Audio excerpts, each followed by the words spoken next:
asking? Or was it, as his tone suggested, that only an American with an American's suspect tastes in literature would be interested in a second-rater like Conan Doyle? It was not the first time I'd had this reaction. Many times over the past 5 years I've presented myself at British bookshops and auction houses as a collector of Conan Doyle material, always taking care to look under D for Doyle, but also C for Conan Doyle, the compound surname he preferred. The response is invariably polite, but it generally carries a quiet note of sympathy, as though I just confessed some exotic intestinal complaint. Conan Doyle? Well, Sherlock Holmes was brilliant, but Doyle went a bit potty at the end, didn't he? Fairies, ghosts, and that? Fairies, ghosts, and that have been the millstone of Conan Doyle's reputation for the better part of a century. Toward the end of his life, Conan Doyle came to believe that communication with dead souls was possible. His efforts to spread this message, which he considered the most important work of his life, proved to be his undoing. The British public watched with growing incredulity as he made one foray after another into the spirit realm. On any given day he might pronounce upon a ghostly photograph of fallen World War I soldiers, or speculate on a possible literary collaboration with the late Charles Dickens. In America, where such reports were less frequent, it was possible to remain sympathetic if bemused. In Britain, the general public's tolerance began to fray. "Poor Sherlock Holmes," ran one headline, "hopelessly crazy?" The result was inevitable. Though Sherlock Holmes remains a colossus among cultural icons, Conan Doyle, once the most popular author of his generation, has been sharply downgraded. In Edinburgh, where Walter Scott is commemorated with a towering Gothic monument, Conan Doyle's birthplace is marked by a statue of his fictional detective. The White Company and Sir Nigel, the books Conan Doyle regarded as his finest work, are seldom read. Conan Doyle's portrait is not currently displayed at London's National Portrait Gallery. Though such decisions owe something to the quality of the portraits involved, it seems curious that Agatha Christie, Dorothy Sayers, and Daphne du Maurier are all on view, while Conan Doyle remains in storage.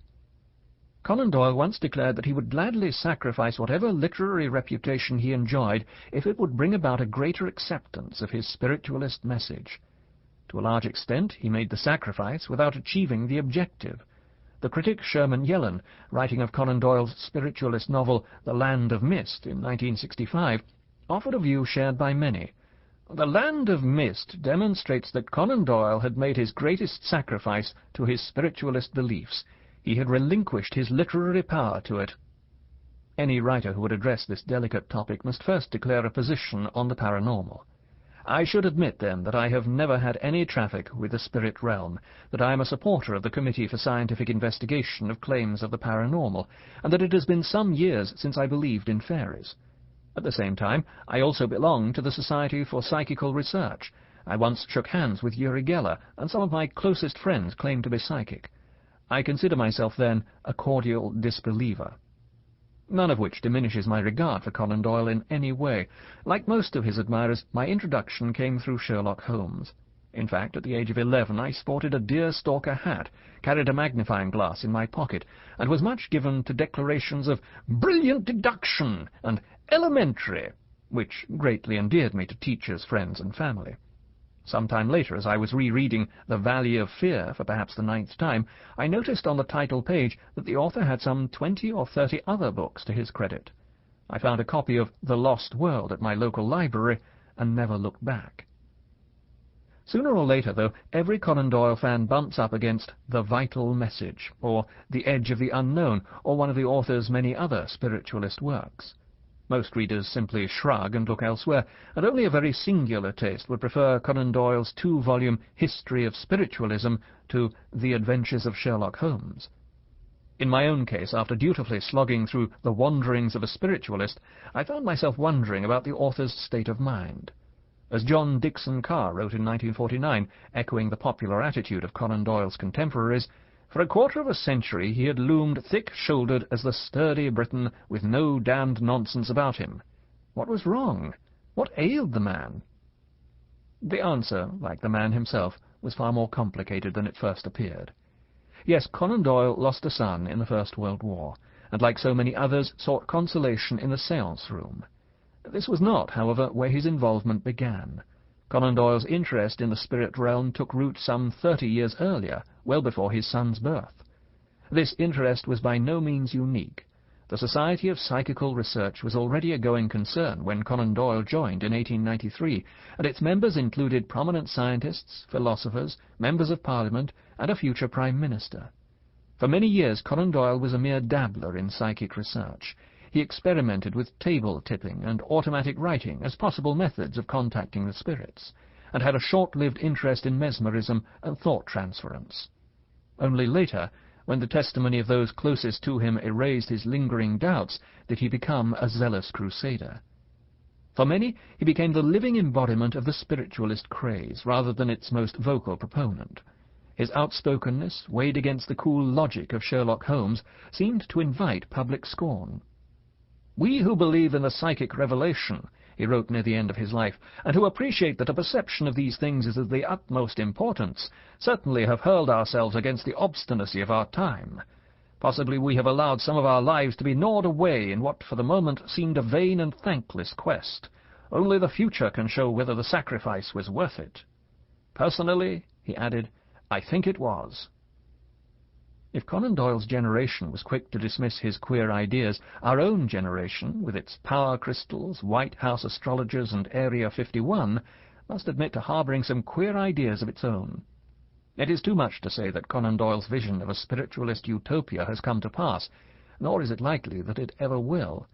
The question is not whether we must accept Conan Doyle's beliefs to understand the man.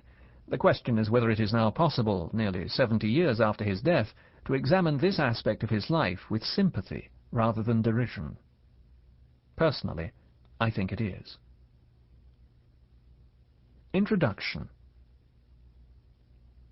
One morning in 1930, not long before his death, Sir Arthur Conan Doyle struggled to his writing desk and reached for pen and paper. He had done a great deal of writing in the previous months, mostly personal correspondence and letters to the press, but that morning he decided instead to try his hand at a sketch.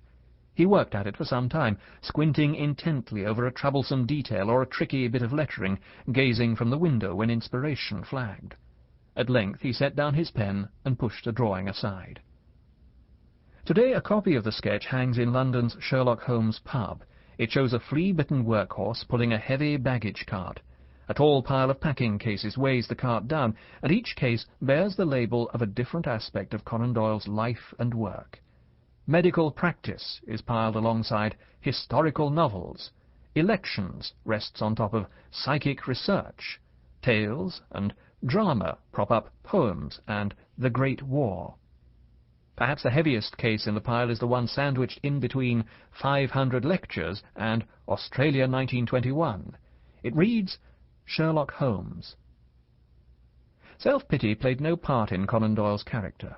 Moreover, his heartfelt belief in spiritualism left him with no fear of death. But though his drawing strikes a light-hearted, self-deprecating tone, there is an unmistakable note of melancholy at its core. Conan Doyle came from a long line of artists. His grandfather was a pioneer of political caricature, and he knew the value of a well-chosen image. This was how he viewed himself as death approached, a draft animal hauling a cart. And Sherlock Holmes, his legendary fictional detective, was just another piece of heavy cargo. Conan Doyle had lived long enough to realize that Sherlock Holmes would, in Watson's phrase, eclipse and predominate the rest of his work. Already the historical novels by which he hoped to be remembered had fallen out of fashion, and his poetry, plays, and wartime chronicles had largely disappeared from view. His dedication to spiritualism and his vigorous campaign to spread his beliefs to others had taken a heavy toll on his reputation as a serious man of letters. Many found it difficult to reconcile that the creator of Sherlock Holmes, the perfect reasoning and observing machine, could have given himself so wholly to a cause that appeared to defy logic. A man who espoused such ideas, it seemed, could not be taken seriously as a writer. In person, however, Conan Doyle seemed the very model of reason and sincerity. Interviewers were struck by his easy manner and lack of pretension. As he grew older and thicker around the middle, Conan Doyle's heavy eyelids and drooping moustache made him look more and more like a genial walrus. "He was a great, burly, clumsy man," wrote one friend, "with an unwieldy-looking body that was meant for a farm bailiff, with hands like Westphalian hams, and a nervous, halting voice whose burrs recalled